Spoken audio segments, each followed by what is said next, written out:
Hello, I'm Mary Yanez, Director of the Senior Adult Program at the El Paso Community College. And of course, this is Mature Living. We're coming to you virtually as most of the shows have been doing even the big networks. And so even EPCC, KCOS, and all of the ways that we come into your living rooms, into your homes, we've been managing. So we hope you enjoy this show. We're going to get some wonderful guests to come. And also be virtually from their areas of work or from their homes. And so we have a beautiful show set up for you all. And so we want to begin. You know that our meals are so important in feeding our community. And so we have invited Christy Brown, who has been on our Mature Living show before. She's the executive director of the Mustard Seed Cafe that has been around for many years. And she's going to give us their mission. She's going to tell us how they're serving the community these days with COVID and all the precautions. And so welcome, Christy. Thank you for coming to our show. And we see you're doing fine and you're healthy. And it looks like you're at the cafe. I am at the cafe. It's a good place to be. Christy, well, what's the mission of the mustard seed? And how many years have Yes, this is where we've been open for 6.5 years, and we've been here on this West Side location for a little over 2 years. And our mission is that we exist to feed hungry people and care for their hearts, to be a genuine expression of God's love in Jesus Christ, and to introduce people to Him that they might come to saving faith. And we have been amazed at the way that He has allowed us to serve the community through this strange season, like you and I were talking about. Yes.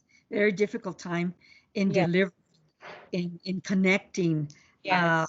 And because your mission is so important, yes.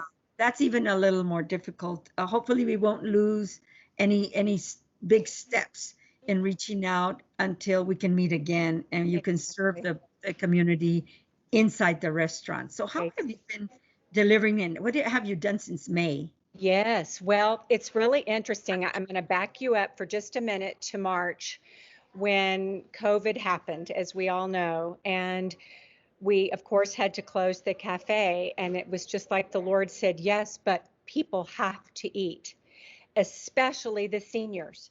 Especially people, at that point, everybody was, at home, but we realized there was such a need. And so we immediately shifted gears from our pay what you can model, which we've had since we opened, and started doing free meals in March and served free meals either at curbside or they were delivered by people to senior apartment complexes, or we would have people come to the curb and say, my 4 neighbors are all seniors. Can I take a meal to them? And so we were serving, Mary, sometimes 300 meals a day, which is remarkable for a very small kitchen and a small volunteer staff, which we have. But it was amazing. It was the Lord. So we did that through mid-May.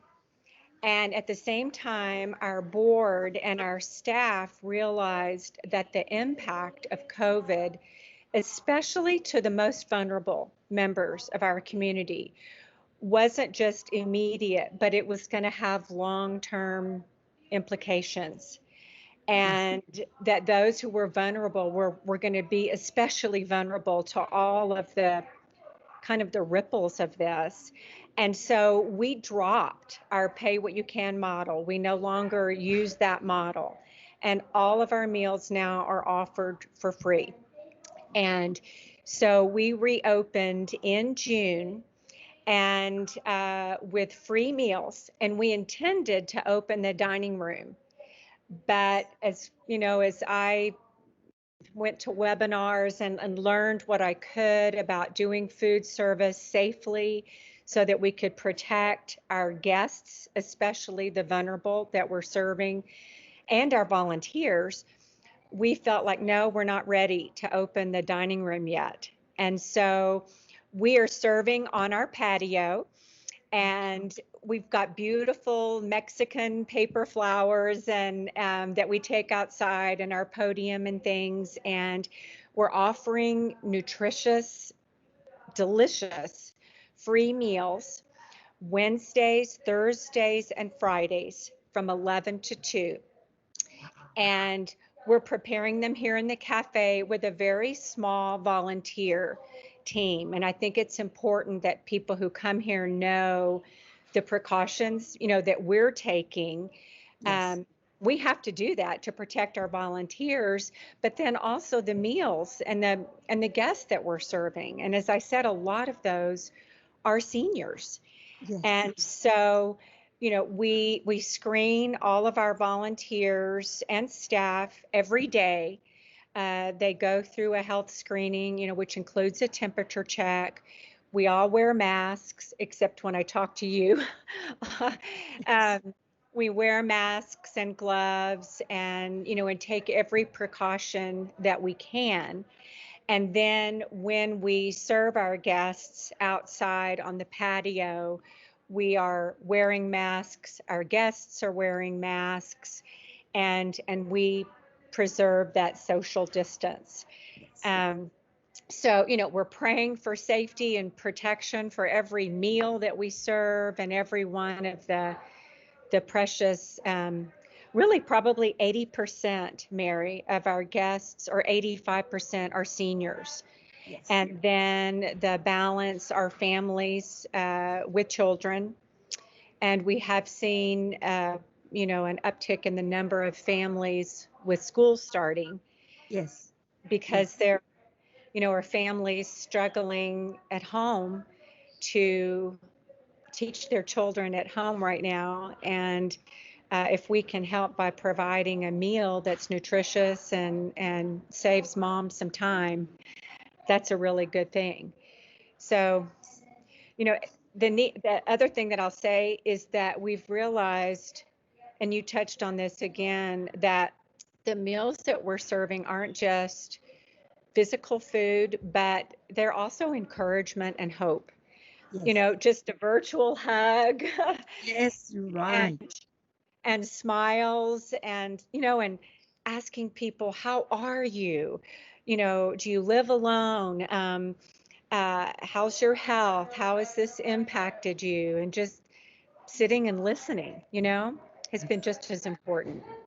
Absolutely. And with the children not going to school, they're not getting those meals. And do Exactly. that also by Exactly. drive-through, try to keep those children fed. Uh, Exactly. and everybody is pitching in, everybody's trying to Yeah, think of things, how we can stay healthy until we can exactly. go back to semi-normal, I would imagine. I don't think we'll ever go back completely to normal. I want to be positive, and I want to say Exactly. the seniors want their classes that we're offering. They want to socialize. They want to see their friends that they had met in our senior adult program classes. Mm-hmm. We used to have over 60 sections of classes, and we were down to 10 online classes. Can you imagine? So hard. Yes. But we're going to grow online. We're going to teach our seniors how to connect Yes. online and not feel so alone and continue Isolated. learning. Exactly. So continue feeding them and continue nourishing them, not only physically, but spiritually. And I think that's so important because the human being is such a tender Yes. person, and especially our elders. So thank you Yes. for what you do. Anything else you want to share with us? How can we help you? Donations, volunteers? How can people help you? Well, I mean, we're able to do what we do because of our volunteers. Now, we don't want anyone who's vulnerable, of course, to come and place themselves, in any kind of situation where they're not comfortable. But like I said, we are serving on the patio. And as the weather cools off, if people just want to come and be here, and grab a lunch and maybe visit with other people. We do have a donation box outside, and so people are able to donate $1 or $2 or whatever they can do if they feel so led. Pray for us. If you enjoy writing cards or notes or encouraging other people and want to do something like that and send those letters to us, we'd be happy to share those with the guests who come. But I think just to know, like you said, that, I mean, each of us needs to show kindness and care and love to our fellow human being. I mean, I was reading that in the Bible this morning, and we're made for that. We need that. And we're going to try to open our dining room.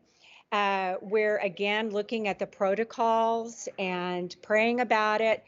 But when we do that, we will continue serving to-go meals on the patio for those who just want to come and pick up a meal and leave, so that we want everybody to be able to do what they're comfortable doing. And we want to honor and respect that.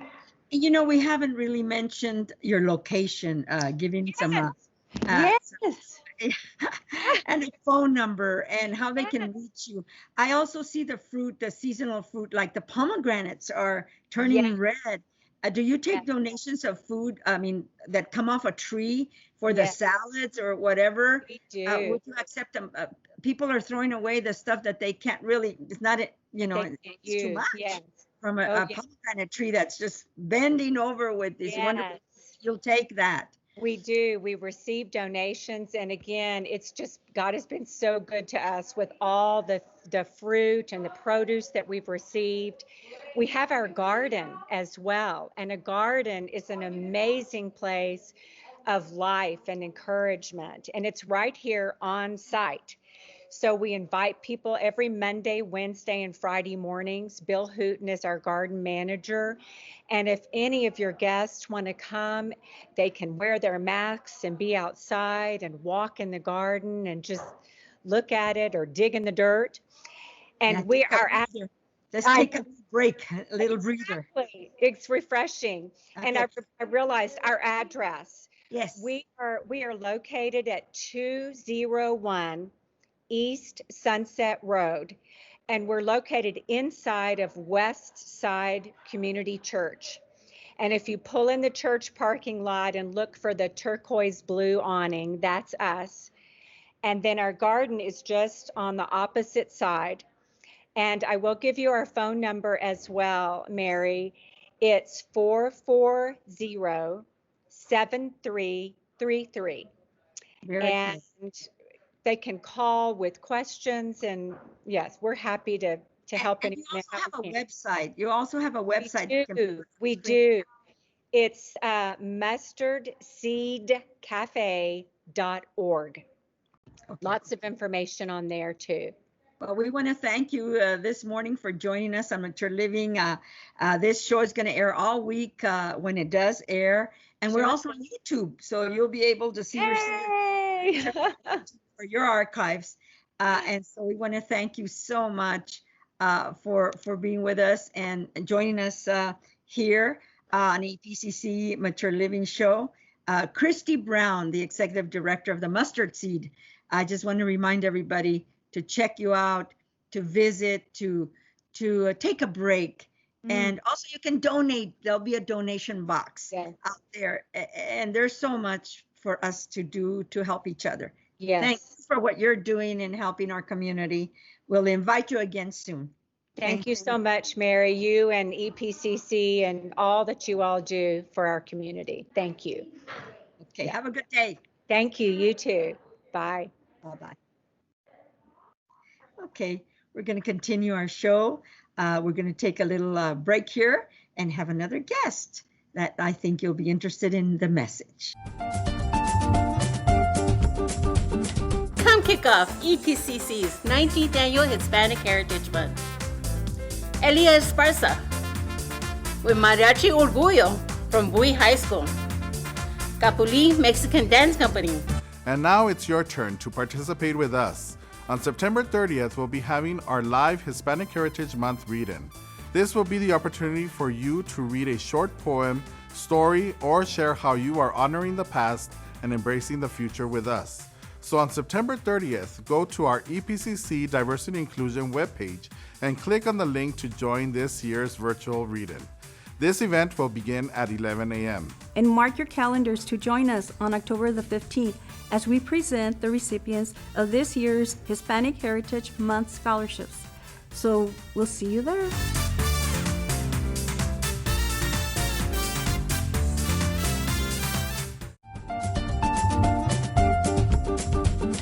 Well, thank you for staying with us. We had a great guest in the first part of our show, but we want to continue with our Mature Living show. And this is a very important organization within our community, the El Pasoans Fighting Hunger. As you can't even imagine all the work that they're doing. And I'm sure that some of you and your families have taken advantage of what they're doing and how they're helping to feed our community.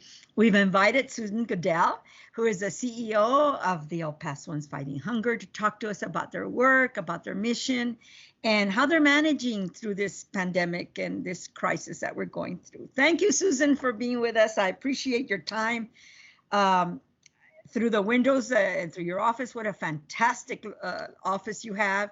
You can see the people outside, the community coming in for their grocery carts full of food. Thank you for showing us that as well. Absolutely, and it's great to be here. Yes. Tell us a little bit about your organization and how you are, and all the work that you're doing.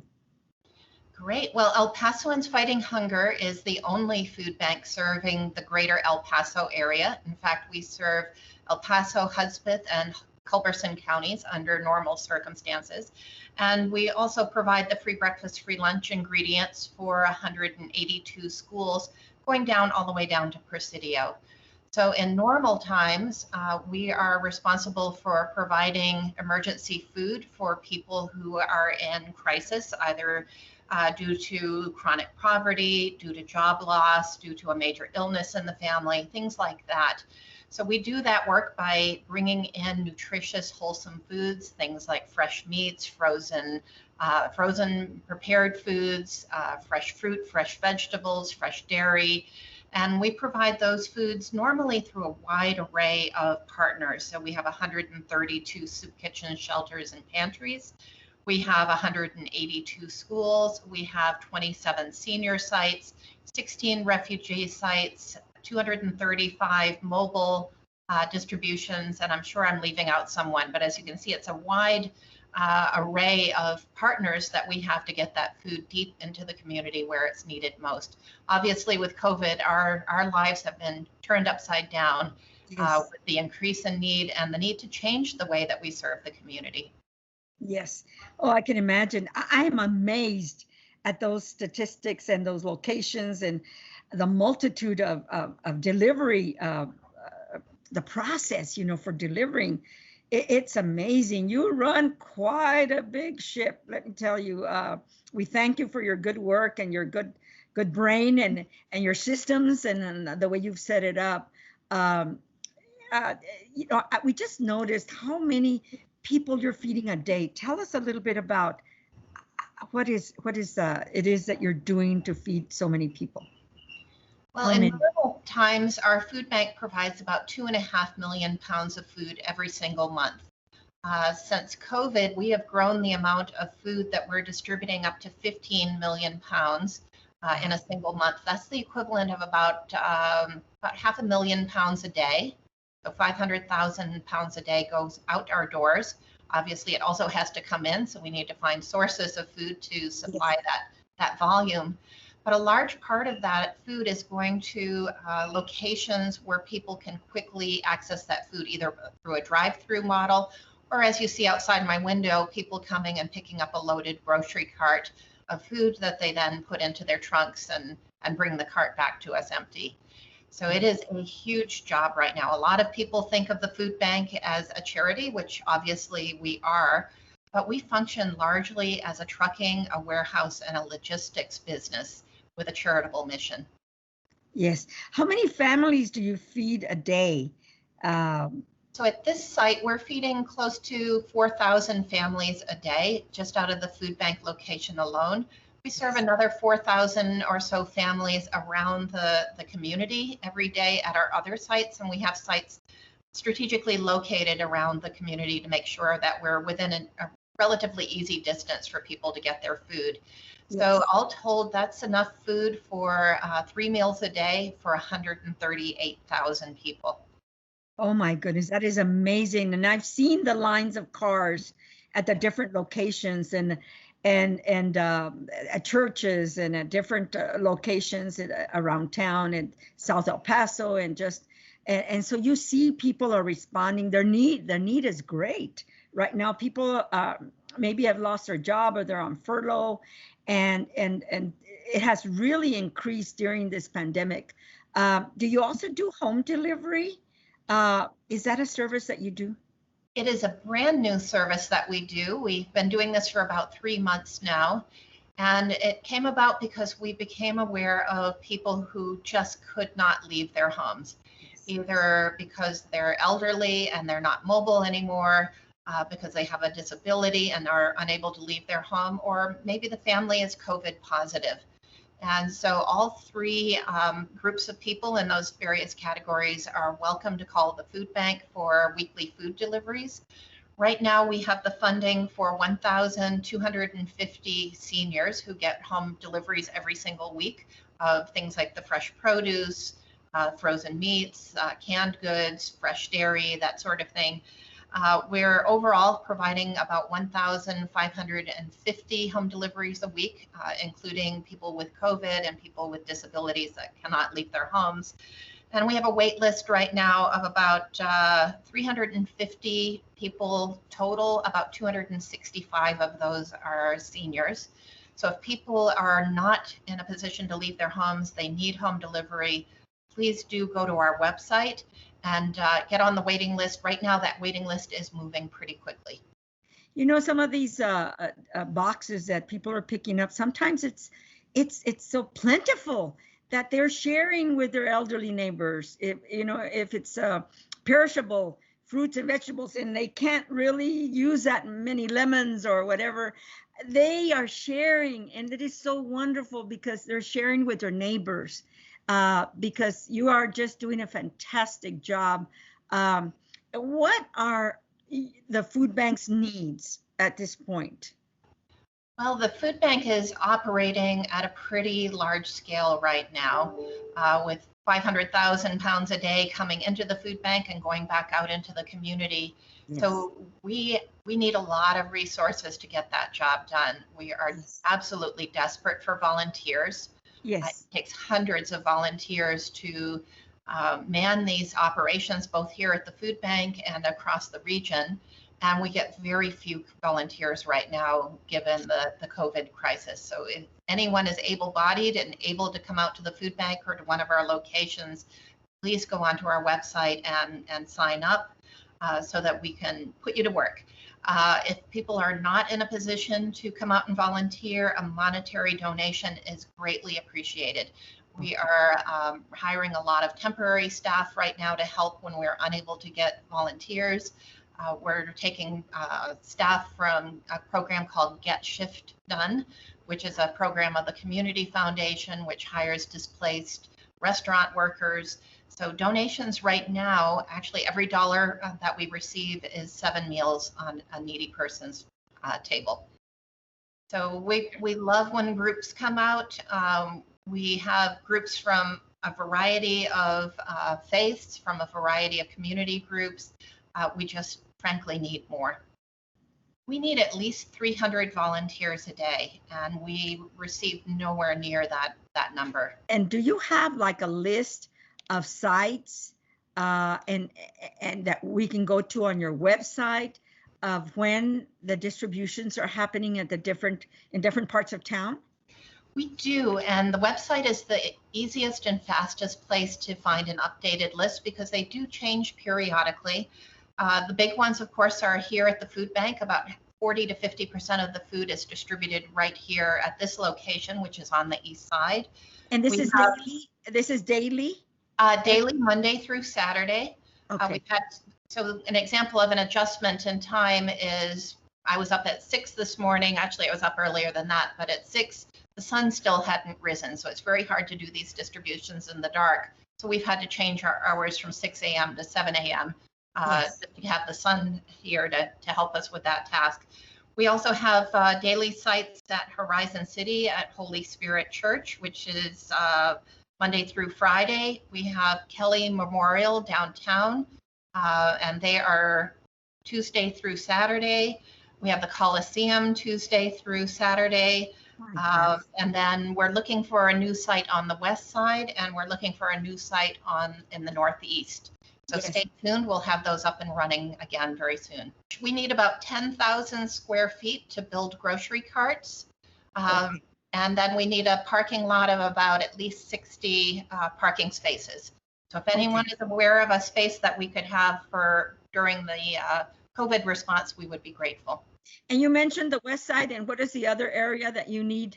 Up in the northeast, we're looking to locate another new pantry up there, drive-through to get the grocery carts.